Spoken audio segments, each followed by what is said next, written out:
Okay, so in today's lesson, we're going to be talking about how to know what notes to avoid when you're playing a solo in a given key. Now, this is probably a problem that has come up with you in your playing, because it's definitely come up with me, which is that, okay, I'm soloing over a given chord progression, and I know that it's in this certain key. Let's say it's in a major key or it's in a minor key, and I know I'm nailing all the notes of the key. I'm playing the whole scale correctly. But why the heck do some notes still sound bad when I'm playing my solo?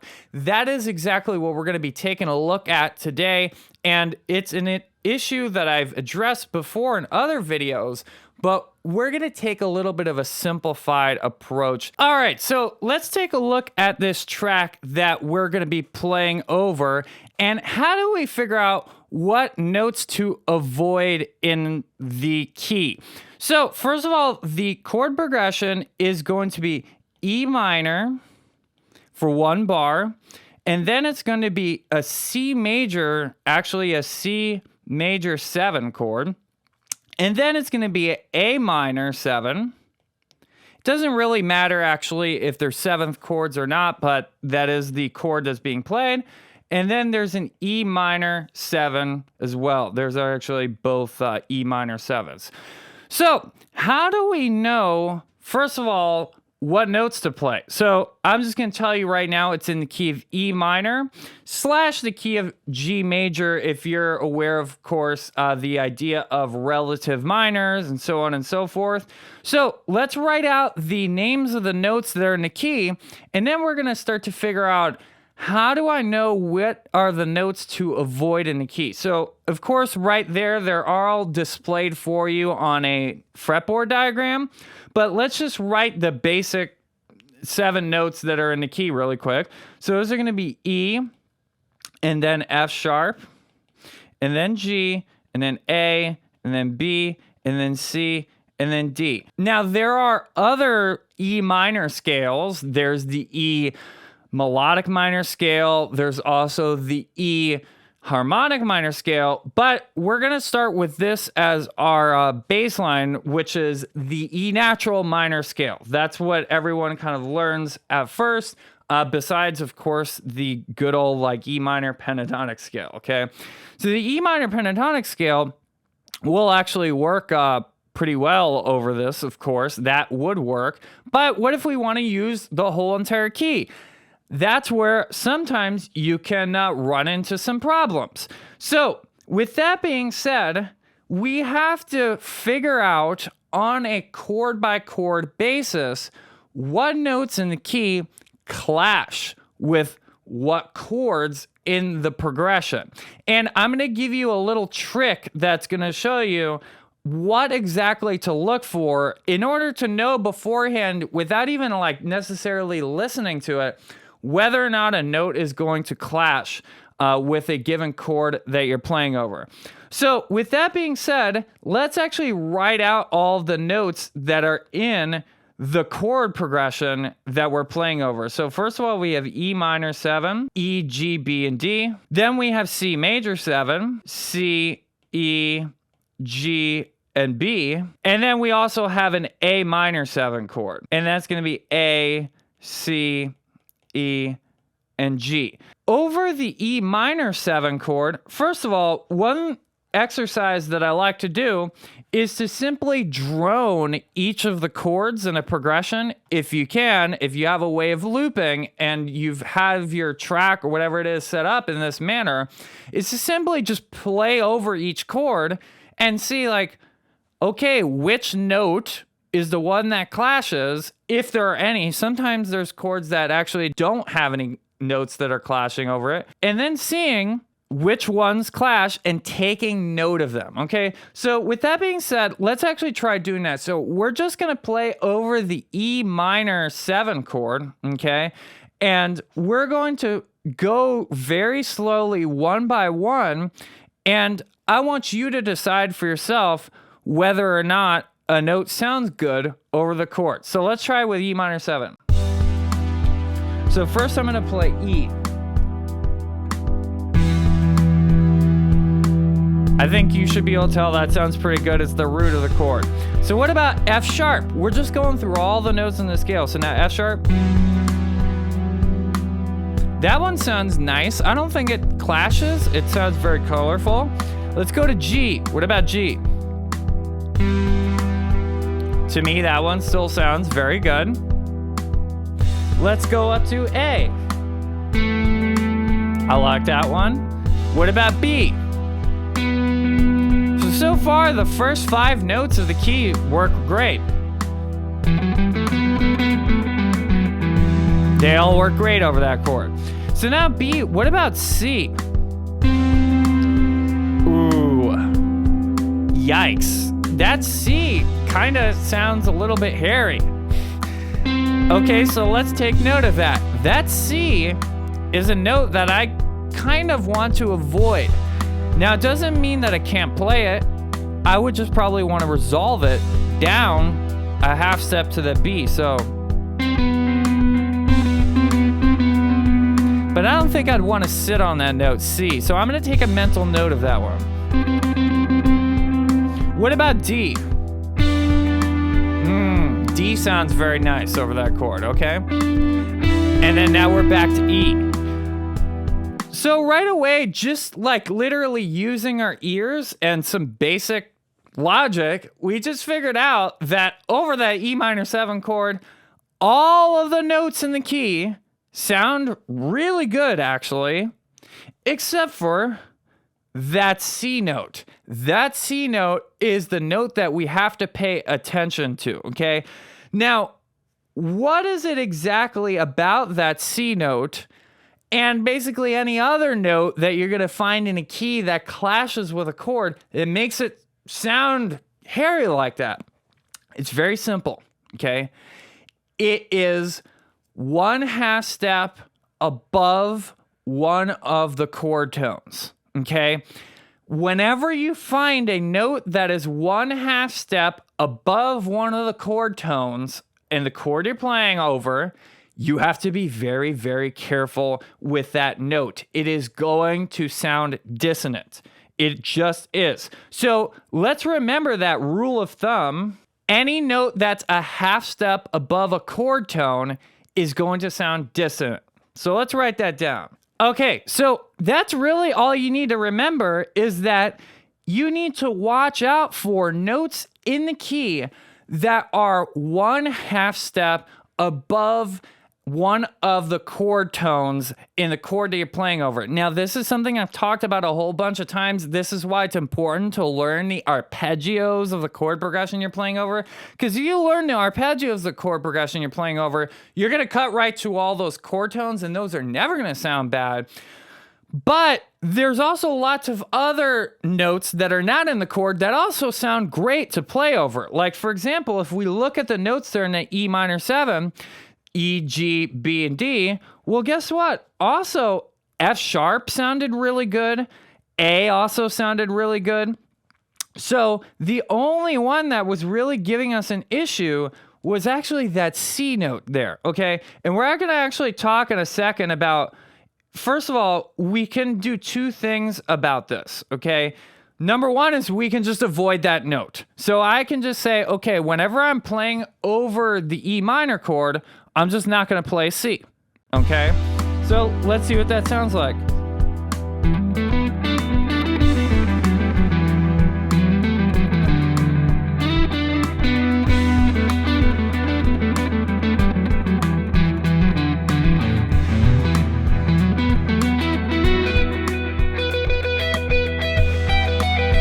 So I'm just not playing any C's. Everything sounds really good, okay? Now, if I want to, I can use that C, but I just need to know I need to be careful with it. So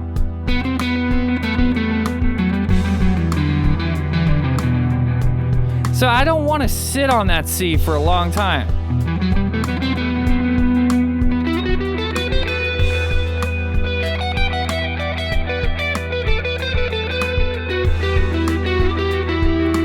So this is at least getting me in the basic realm of starting to like delineate between different notes in the key and realizing that some of them sound different over a chord and not just assuming that they're all going to sound good. Just because it's in key doesn't necessarily mean it's going to sound consonant and fit well with the chord that you're playing over. Now, there is one other thing that we can do, actually. This is a little bit more advanced, okay? Which is to, instead of playing C, we could play C sharp instead. So this would be sort of implying I would only do it over that E minor chord. Out of all the chords in the progression, I would only do it on the E minor chord. Playing a C sharp is gonna clash over the other chords in the progression. Why? Because the other chords in the progression, if you look at the C major 7 and the A minor 7, they both have C naturals in them. So actually, just by using our logic, we should be able to tell that actually over that C major 7 and an A minor 7, that C is actually going to sound good. It's part of the chord. So how's it going to sound bad if it's part of the chord? So I wouldn't want to play a C sharp over the C major 7 or the A minor 7 chord, but I actually can play a C sharp over the E minor 7 chord. Let's see what that would sound like. Okay, so I just take my C and move it up a half step. Now I got a C sharp. This is actually using what we call the E Dorian mode. Not going to get into modes right now. If you already know about modes, great. I have other videos that I've made on modes, but let's just see what that sounds like.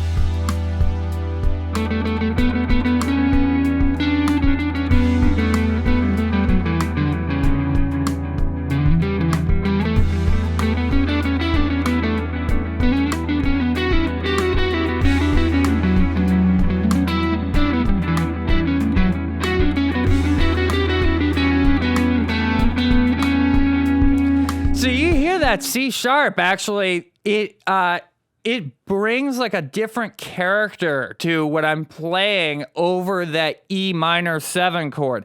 It also kind of sounds very colorful in a way, but at the same time, it doesn't actually clash as much as the C natural does. Let's actually compare both of those really quick. So here's C sharp, and here's the C natural.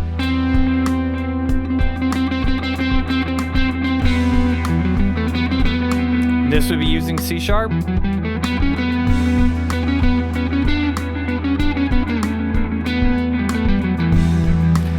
So that's one thing that you can also do. So I would either say, I'm going to avoid it, or I'm going to be careful with that note. I can still use it. You can actually use any note that's not in the key too, if you resolve it correctly. Or I could say, hey, let me actually literally change basically the scale that I'm playing over that specific chord when I get there in the progression. So now let's check some of the other chords and let's see if there's any other clashes that happen. So what about the C major 7 chord? Okay. So C major 7, we have C, E, G, and B. So we could do exactly what we did in the beginning and just say, okay, I'm going to play the C major 7 chord, I'm going to play over it, and I'm going to pay very careful attention to how each note sounds. That's something that you should do to attune your ears and just make your ears better. But if we go back to the bottom of that little diagram here, or the iPad, you should remember I said that the rule of thumb is that any note that's a half step above a chord tone is going to sound dissonant. It's going to really sound dissonant, and you have to be careful with it. So now we have to ask ourselves, are there any notes that are a half step above a chord tone over C major 7? Well, there's C and E and G and B in C major 7. Is there any note that's a half step above C in the key? No, there's no C sharp. That's why I was saying earlier, don't use the C sharp over the C major 7 chord. What about E? Well, no, there's a note that's a whole step above it, that F sharp there. That note should sound good. It should be totally fine. What about G? There's no G sharp or A flat in there, so we should be good there too. We don't have any notes there in a key that are a half step above. And then what about B? Well, actually, there's a C that's above the B, but that's the root of the C major 7 chord. So that's a little bit different. Now, I will say sometimes, if it's a major 7 chord, sometimes I might actually not like playing that root too much. The root, it's not that it sounds bad, it just doesn't sound super interesting. So let's actually hear now what I was talking about. So we're gonna play over the C major 7 chord. So let's start just like we're thinking about the scale. We're not even gonna think about every chord tone right now or whatever. Let's just see if they sound good. So here's E. That one sounds really good. What about F sharp? Sounds colorful, but it still sounds nice. What about G? That one sounds good. That one's a chord tone. That's in the chord. What about D? Or sorry, what about A? That one sounds fantastic. Sounds very colorful. Doesn't clash with anything. What about B? That one sounds very nice. You can even hear that in the chord voicing being played in the track. What about C now? It sounds pretty good. It doesn't sound super interesting. It's the root of the chord. What about D? That one sounds nice, sounds very colorful. And now we're back at E. So actually, in this particular chord progression, in this particular key, over the C major 7, there's no notes that we have to avoid. They all sound good. So, if I want to, I can, play different things. I could play E minor pentatonic. E minor pentatonic takes out the C and F sharp. I can play that over the C major 7 chord. No problem, it'll sound good. I'll never end up playing the root of the chord. That's not the worst thing in the world because the root, like I said, is not super duper interesting, but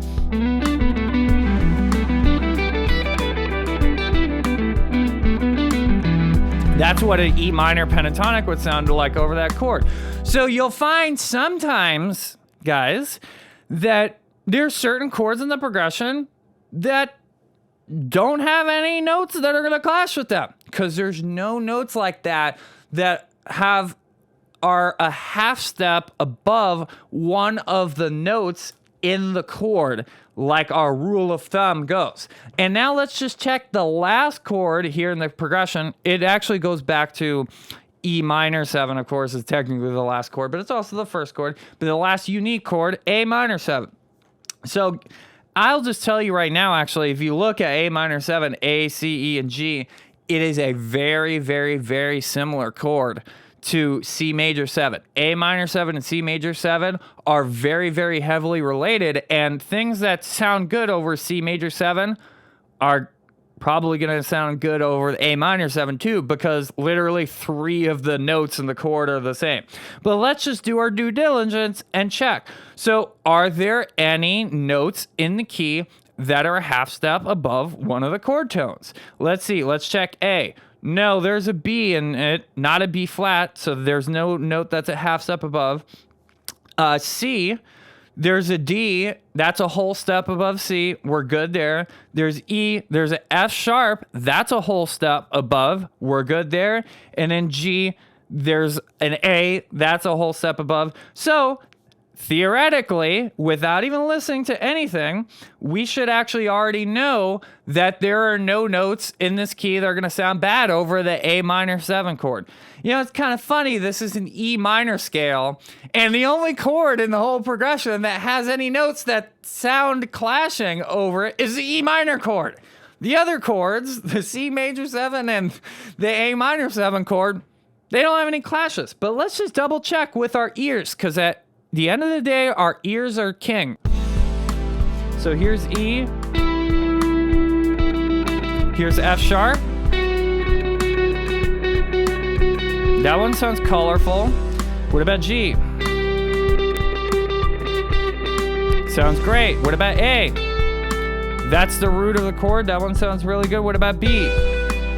That one sounds colorful, but it sounds fantastic. What about C? In the chord, sounds great. What about D? That one sounds colorful. It sounds really good. And now we're back up to E.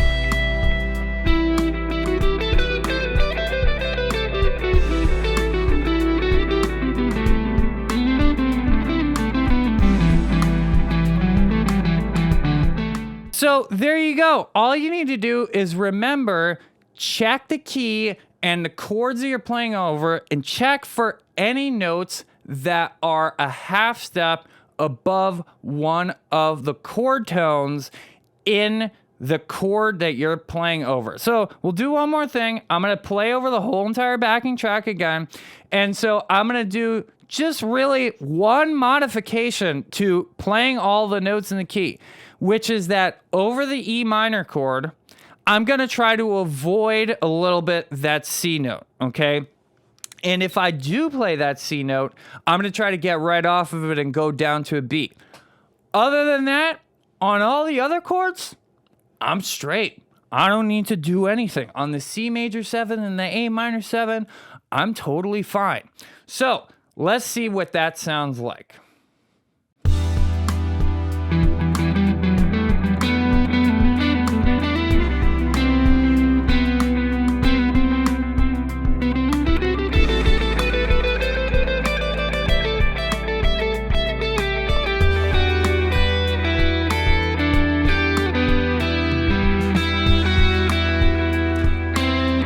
There was the C. I went down.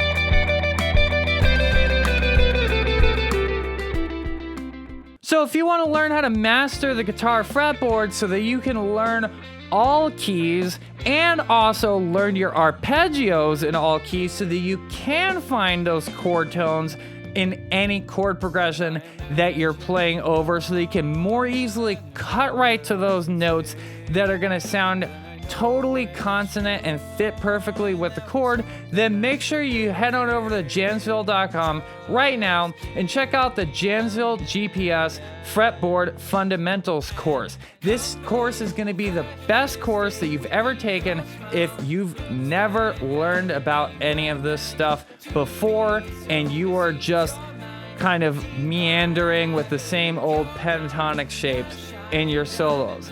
Also, make sure you head on over to the Jamsville merch store in the link in the description below. Check out the awesome Jamsville t-shirts and other goodies that we have. This t-shirt's freaking awesome. It fits really well. It's super comfortable. It looks great. So make sure you rep the Jamsville community out in the world. Also, make sure you check out my new song that I dropped. It's called My Divine, link in the description down below. That's what you happen to be listening to right now. Make sure you head on over and check that out so you can support my music. Also, make sure you like the video and subscribe to the channel. And as always, listen, learn, and jam.